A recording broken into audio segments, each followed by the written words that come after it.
Hello, I'm Lawrence and I'm on a quest to uncover all of the memos that Britain and America lost in the pond, and one of those memos pertains to passports.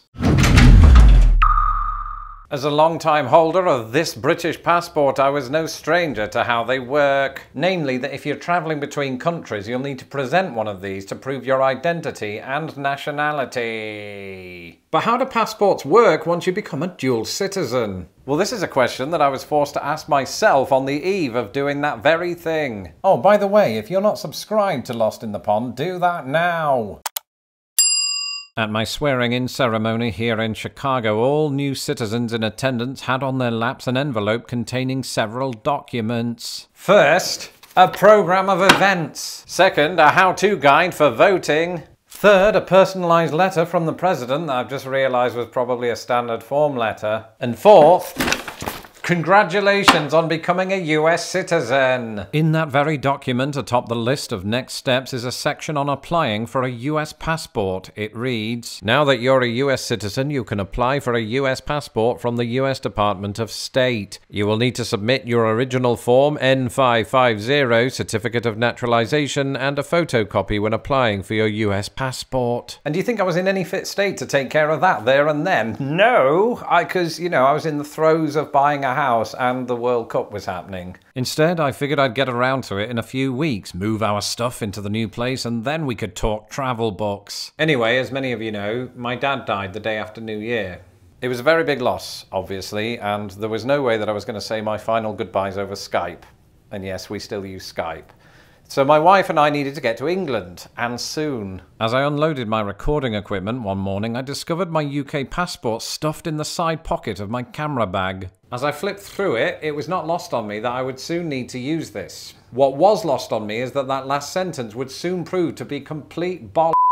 You see, I'd had this nagging feeling at the back of my head, and I know what you're thinking. Ooh, Lawrence, that's just a throwback to the cricket ball incident of 1994. No, I had this nagging feeling that I'd overlooked something, and it turns out I had. To leave and enter the country, all US citizens, including those of dual nationality, must present a US passport. I knew I shouldn't have put it off. Upon discovering this, my brain returned to those words from the swearing-in ceremony. Now that you're a US citizen, you can apply for a US passport from the US Department of State. So I put on my coat and promptly headed there next. And by there, I mean the State Department website. And by coat, I mean that part didn't happen. Since I needed a US passport quickly, I moved with haste to a section on processing times. Basically, there are three main ways that you can order a passport. Option 1, routine. This standard application can take up to 11 weeks. Obviously, this wasn't going to cut it. Option 2, expedited. That sounds way more like it. 5 to 7 weeks. And then option 3, expedited at agency, must have international travel within 14 calendar days. Hello, what's all this then? It's true, the State Department has this one weird trick that the government doesn't want you to know about.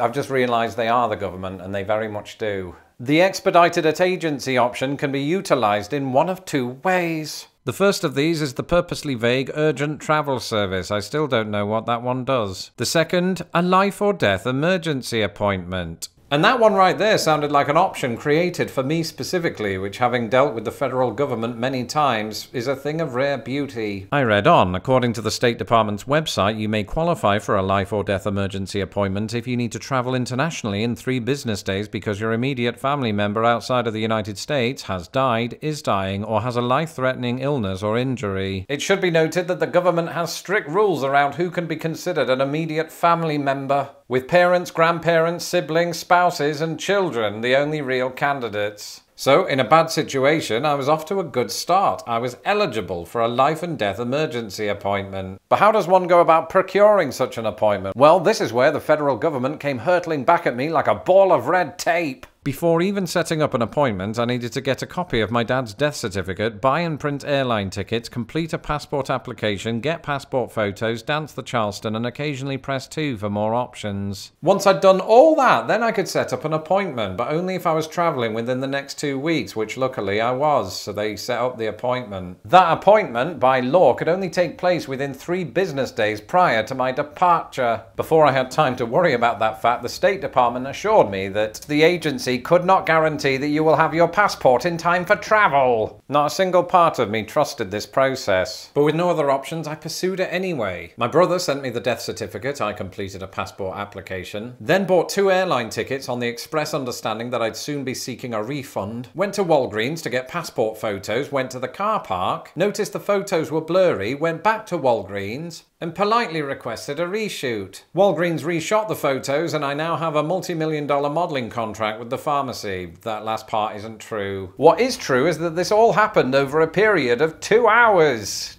2 days. I'm trying to make passport anecdotes more exciting. And then came the appointment. The person on the phone had booked me into an afternoon slot at the Chicago passport office, appropriately located in the same building as my citizenship test. Like clockwork, the appointment took place precisely 3 business days before my flight to England. After responsibly navigating 2 security checkpoints, I reluctantly entered the appointment room. But to my surprise, I was joined by more than 100 others. As I stood patiently in line, I considered the head count before me. My swearing-in ceremony had broken the Chicago record for most new citizens in one sitting. I'll bet some of them were here in this room. I'm handed a number, the number 316. I mentally tip my hat to the Attitude Era, and before I know it, I'm next in line. The woman in front of me, now being served, didn't seem to have everything going her way. I know this because she kept asking, "Are you kidding me?" but in an American accent. I didn't like where this was going. After about 5 minutes, my number came up. Approaching the counter, I Britishly uttered the words, "Ah," and "hello." The passport agent looked at me with an expression so neutral it almost resembled Switzerland. "How can I help you?" she asked, moving only her lips. "I'm here for a life and death appointment." "I'm so sorry for your loss," she said warmly. You know, it's amazing how virtually anyone, no matter their background, will default to kindness when they know you're in mourning, and I intended to use this to my advantage.